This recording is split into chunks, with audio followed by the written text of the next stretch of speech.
Hi, my name is Rainford and you're watching Rainford's Brew Lab. Today we are going to make a peach melomel. To do this we are going to need a 2 litre fermenter. We need a tin of peaches, we need half a jar of honey, and we need some 30 degrees water. Boiled water that's cooled, because tap water equals instant death if you drink it. We need some yeast nutrient, and for a little twist at the end I've got some vanilla extract. Madagascan of course. And we are going to need some Kveik yeast, because I want to do this in 48 hours, which means this is going to be a hot ferment. Okay, let's make some room and let's get going. Okay, so first thing we're going to need to do is blend the peaches, but I suppose you could say open the peaches first.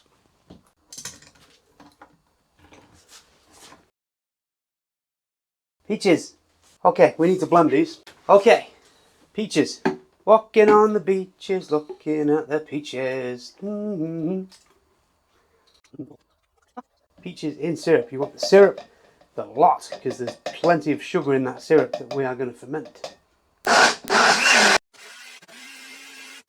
Okay, I'm just going to put that to one side. Now I'm going to leave the measuring on the front there so you can see it. 500 millilitres of our 30 degrees Celsius warm water. Thereabouts. That is down to 29, 28 by now. 29. So 500 millilitres, roughly.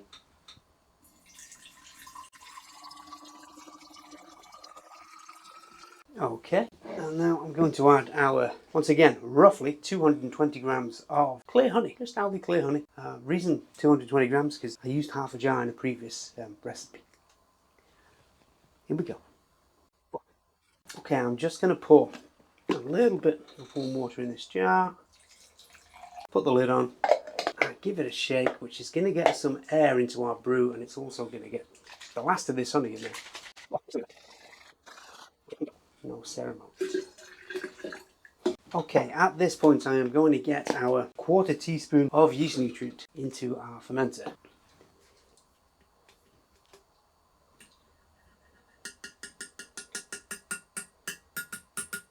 Now, the vanilla extract we're not going to use till after, so I'm going to put that to one side for now. Watch me forget to add that at the end. Okay, pretty confident we can, if I just blitz this up a little bit more. Let's have this in there. Okay, now just a bit more water in there.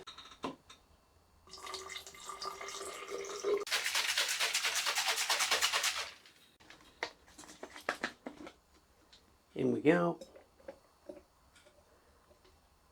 And now we top up.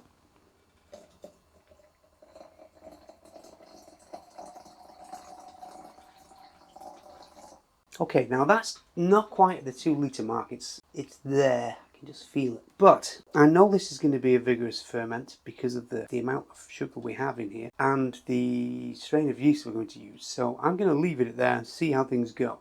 Can always top it up with a bit more water later, or even a bit of apple juice or something. So for now I'm just going to leave that bit of headspace. If at some point you see it rise to here, it means I've added some water to top it up off camera, and don't slate me for it. Anyway, let's get the lid on there.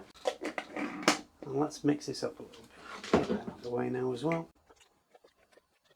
We've just got to make sure this honey is mixed up like this. Okay, that's everything mixed in. Lid off. And what is a standard joke with Peter Rainford of the Brew Lab, we will take a reading. Before the yeast goes in. Won't we, Peter? Yes, precious.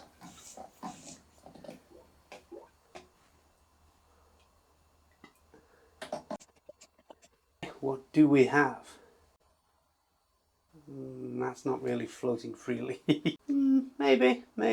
Well, there's a lot of foam on this, but it's around 1.060, which does get us up around the 8% mark, because I just had a look at my charts here.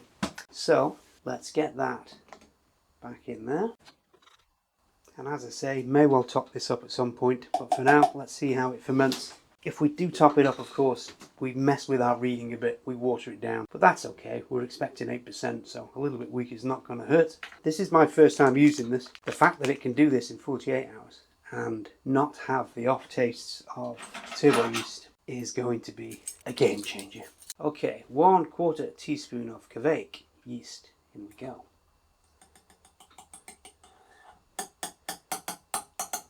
Give that a little swirl. In fact, do it with the lid off. Lid on. I do believe we have done everything, including taking a reading before the yeast went in. So our temp at that at the moment is 27 degrees. I'll get that on the heating mat. It's really warm in here. I am sweating because I've got the heating on, because I've got a few of these brews going with this yeast, so I need to keep it warm in here in order to get this to ferment at its optimal temperature, which is between 30 and 35 degrees. So 48 hours, I'll be back and take a reading, see where we're at. See you soon, guys. How about we put an airlock in it?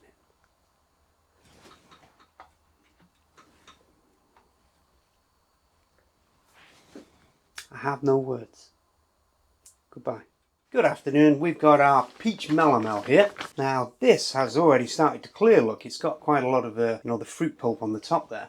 We brewed this on the 6th of the 5th. Today is the 20th, so it's had a couple of weeks. We brewed it with Kveik, so fermentation was quick, over in 2 or 3 days. The fact that it's had another 10 or 11 days on top of that is why it has cleared lovely. It's not going to take much of a cold crash to get this to where we can take a rather nice taste, of course, which is always a good thing, never a bad thing. So, starting gravity 1.060. I took a couple of readings off camera, one on the 11th where it was 1.004, so pretty much down to dry there, and one on the 19th where it got down to 0.998. We'll take another reading today. We'll see if this is finished. Oh my god, I can't get the top off. Oh, quite eager to get a smell. Whoa. Okay, let's see what we got. Get through this fruity top here. Okay, what we got. Ooh, dropped like a stone. Yeah, we're still at the same there, guys. 0.998. So we're done. Our ABV, we started at 1.060. That puts us at 8.14%. So just there. Yeah, near us down at 8%. So I haven't written the target ABV down here, but guess what? It was 8%. Now, at 8%, a peach melomel, would that benefit from being carbonated, do you think? I think it would.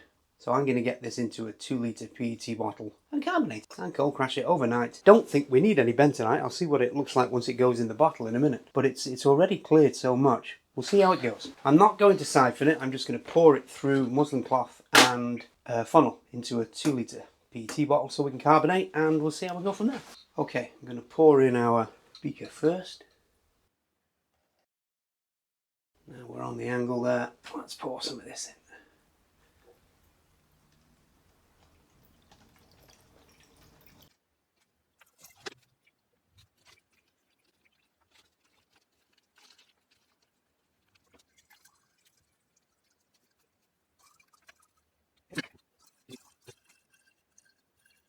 Okay, I think that's us done. So we've probably got, I don't know, 1.5 litres there. We haven't got a full 2 litres, but that's okay. Right, do I want to add some bentonite to it? I think I do.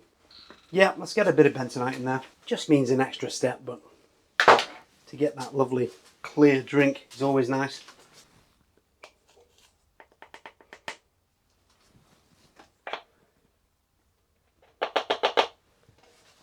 So about 1/4 teaspoon to 1/2 teaspoon of bentonite.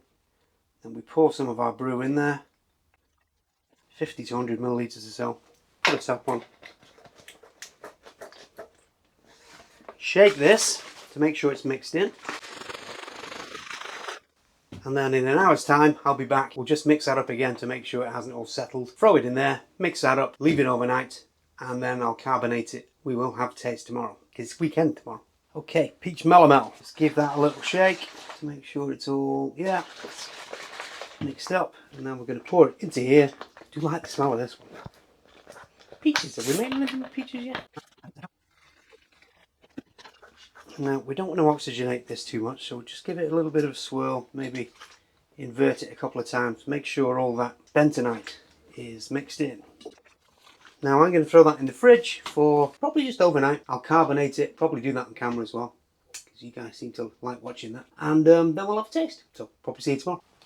Afternoon, we've got our peach melomel. Target ABV 8%, opening gravity 1.060, final gravity, which I took exactly a week ago on the 20th, today's the 27th of May, of 0.998. And that was a couple of days apart from a previous reading of also 0.998, which says we're done. We've then chilled this, we've filled it with some bentonite, and we've carbonated it, nice and firm. So we should have some good fizz here. Okay, so an 8% carbonated peach melomel. How's this going to taste? Let's crack it open and I'll talk you through what we put in this. Ooh. Interesting, interesting. Okay, 1 tin of peaches, half a jar of honey. We use Kveik, or I've also heard people say that I should pronounce it Kveik. I'm still not sure who to believe. Keep them coming. Kveik yeast. 1/4 teaspoon of nutrients, and I've put other flavours on here, vanilla. So I was going to add a little bit of vanilla to this. So, let's get a pour.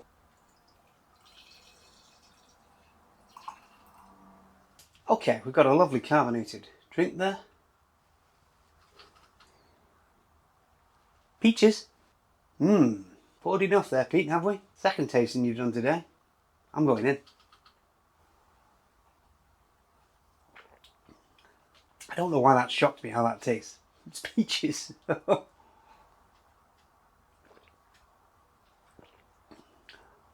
Yeah, that's very pleasant as it is. Now I took this out the fridge, and then I've gone back in the house to run a couple of errands, as you do, and left this for a good half an hour to an hour. So it's not ice cold, but it's certainly chilled.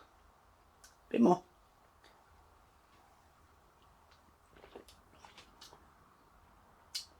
That's very, very good. There's no off tastes there, there's no off smells. I'm trying to compare it to something and it's pretty much in a league of its own, I think. Right, we promised this a little bit of vanilla, so come on. Let's add a little bit of vanilla. I am literally going to add a couple of drops. That much. If I can even get that much out. Ooh, 1, 2. This is usually quite strong, so...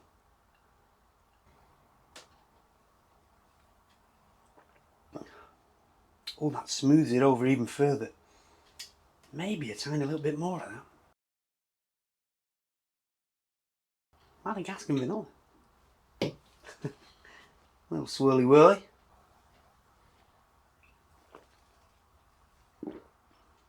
Oh, that works. Oh, that really does work. Peach and vanilla. Yes, we have a good one here. I can recommend this. It's, I mean, strength-wise, it's like borderline cider, isn't it? Or very weak wine, so we're classing this as a melomel. I'm just trying to describe what to expect if you make this. I would liken it more to a wine than a cider, because I'm only just getting used to these melomels. I've brewed a few now, but you know, I've predominantly drank wines or cider throughout my life, so that's always going to be my benchmark. Is it a cider or is it a wine? That may sound a bit sad, but yes, I would class it, take your pick. It's a strong cider, it's a weak wine. That's the best way to describe it. The peaches are very dominant there. They're not overpowering, you just know it's made with peaches. I think the carbonation is a good idea, but you don't have to. It would work quite well as a still wine, or a strong cider, or melomel.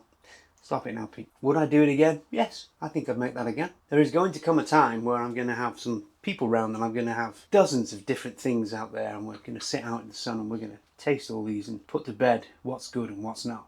Because, you know, I'm biased, but I've also got to be true to the camera for you guys, obviously. So,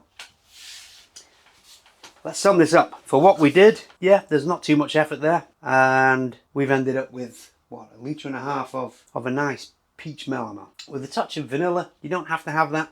With a touch of carbonation, again, you don't have to have that. You could do this the easy way and just have a still peach melomel, around 8% ABV. Perfect, really. Nice and chilled, summer's day. It's daylight out there, no judging.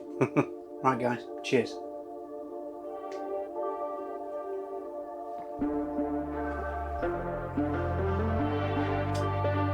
Ooh, a lot of vanilla at the bottom there. Ooh. See you in the next one.